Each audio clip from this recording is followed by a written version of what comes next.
If you've been in a relationship with a narcissist, I can bet that your life view today is completely different than it was the day you got into that relationship. And I can tell you that for me, it was quite a journey.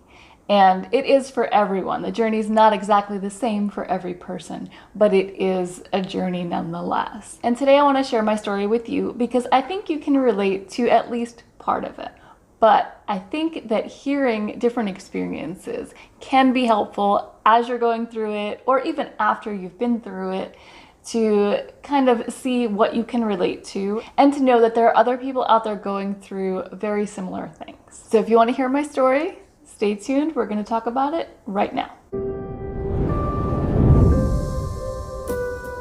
Welcome to the Common Ego community. My name is Christina, and today I want to talk to you about the aftermath of a relationship with a narcissist. As you know, I have been through it myself, and I wanted to share my experience with it because I think it might be helpful to you just even to hear what someone else has gone through. Regardless of whether you have been through this exact thing or not, overall, there are going to be some similarities in the process and the emotions that come up afterwards, and it's always helpful to know that you're not alone. So I've broken it down to 4 stages that I went through after my relationship with a narcissist, and you may have gone through some similar things overall, and each phase kind of has its own nuances, and there aren't necessarily clean breaks between them.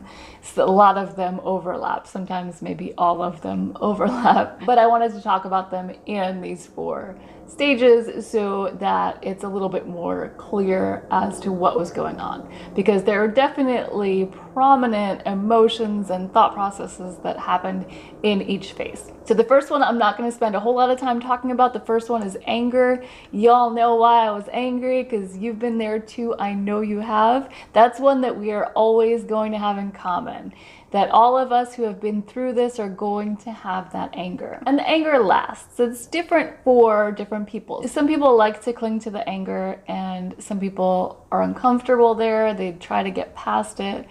It's not easy. Either way, it's not an easy process.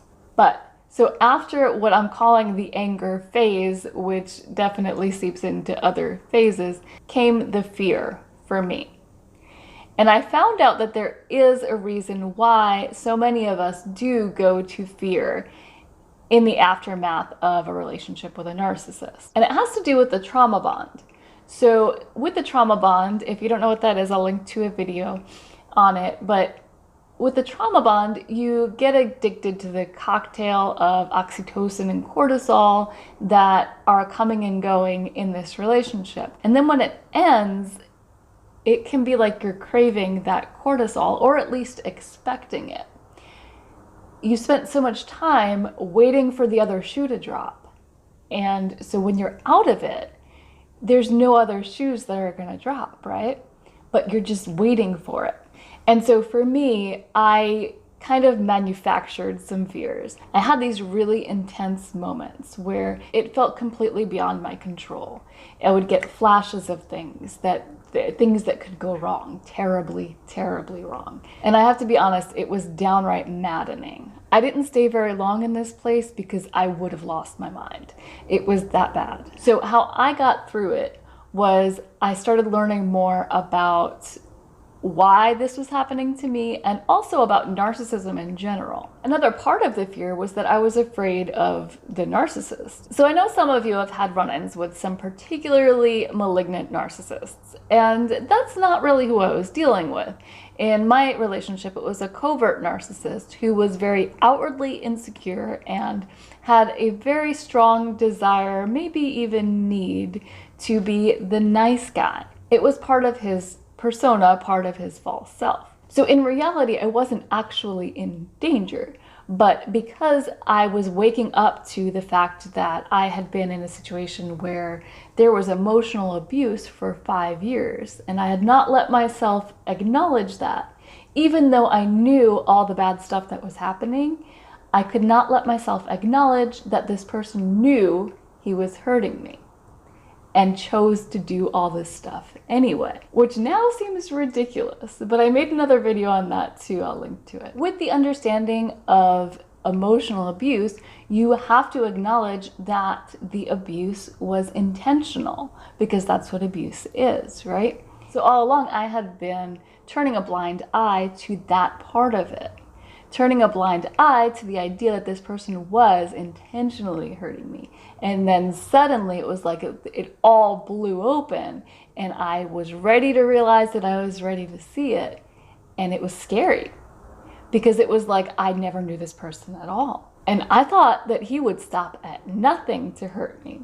And to be honest, there were a few reasons for this, and some of it does seem a little bit natural, but a lot of it had to do with a misunderstanding of narcissism. We all know that narcissists put themselves first. And a lot of the damage they do is because they're trying to get supply.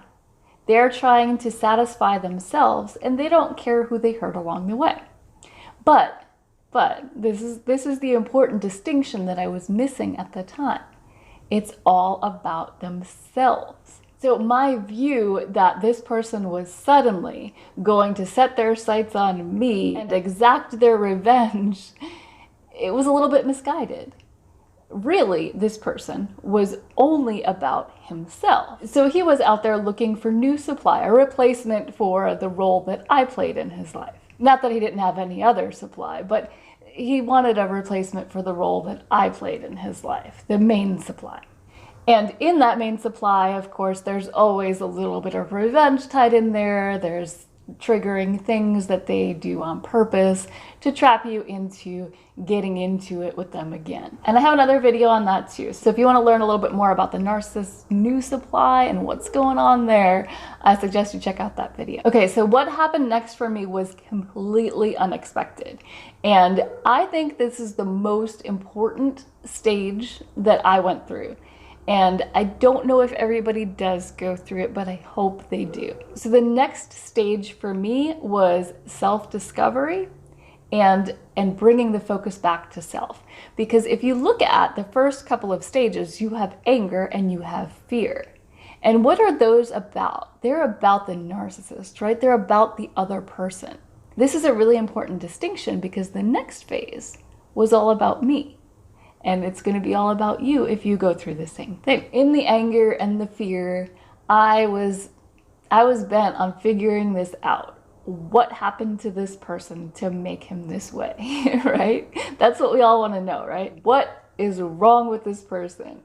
And once you can put a label on it, once you know that you're likely dealing with somebody who is a narcissist, it helps. But then you want to know, like, why, how did they become a narcissist, and what are they doing, you know, in all of this? So I started making all these connections, you know, well, he's replaying his childhood in this relationship in this way and that way.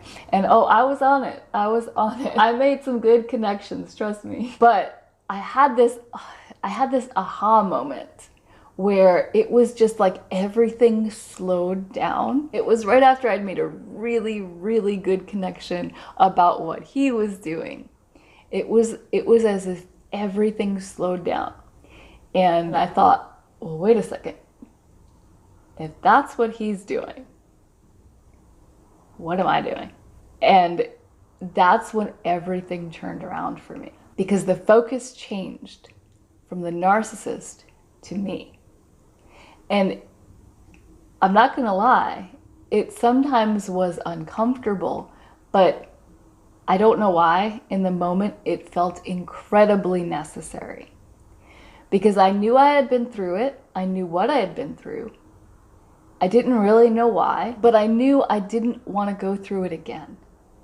And I felt strongly that I needed to figure out how and why I got into it in the first place, to stop the cycle from repeating again. And so I dug a little bit deeper. I explored that question. Okay, what am I doing? And I had some epiphanies about my own life. But what was really interesting was that I really just asked that one question. I asked myself that one question, and I set the intention to figure it out. And from there, I went through a period, this all happened very, very quickly, things started bubbling up to the surface. Things that I didn't expect, things I had completely forgotten about. I would have this memory come up of something that happened in my life, maybe even in early childhood, and I would see instantly how it connected to my life today and why I was behaving in certain ways that I was behaving and how that was all connected. Or a fear that I had that was based in a memory, and the connection would come through instantly. It was just all bubbling up to the surface. And this all happened very, very quickly. I would say a period of a couple of weeks. And not that it stopped afterwards, but it was a couple of really, really intense weeks. And I even had something that I had repressed come back up. That happened a little bit later. But it all came very naturally. And that's when I realized that for me, I'm not saying this is the case for you. This is something we all have to figure out on our own, and if it applies to you. And if you feel that it doesn't apply to you, that's okay. But the realization I came to was that none of this was ever about him. It was all about me. That for whatever reason, I attracted this relationship that was able to show me everything I needed to look at in order to heal. And it makes sense in a way, because narcissists will trigger you. They know exactly how to push all your buttons and trigger you. So if you look at the triggers and then you start digging back to why those things trigger you, you can probably come to some conclusions and maybe start healing. You can force it to happen. And in my case, I didn't force it to happen. Really, it was more like I kind of pulled on a thread and it all came through. The important realization and the important part of all this for me was shifting the focus, shifting the power. He did not have the power anymore because it was always all about me. It wasn't about him. During this time, I read a book called The 4 Agreements. And in that book, there was a line that read something like, someone can only ever abuse you as much as you abuse yourself. And that at the time, it just really, really rang true for me. It kind of illustrated what I was going through. All those triggers that the narcissist was setting off, they all signaled pain points that I hadn't dealt with. They all signaled things that inside me that I hadn't looked at. And I needed to. So to the final stage was my view on spirituality. And I have shared my experience of the moment that led to kind of a spiritual awakening, a realization that there's stuff out there that we can't ignore, that there's more to this life than whatever's going on in your day-to-day. Looking back on these things today, I can call them divine interventions. And there were multiple things that happened. I shared one in a video that I'll link to. But they were all blazing neon signs that I needed to get out of this relationship and away from this person. It is what it is, and it had an impact on me. I don't know if you've been through something similar, but I know that many people have. And if you haven't seen any signs that lead you to look into spirituality or to become a more spiritual person or religious person, it doesn't mean anything for your journey. But this is still very much, in my opinion, a journey of self-discovery.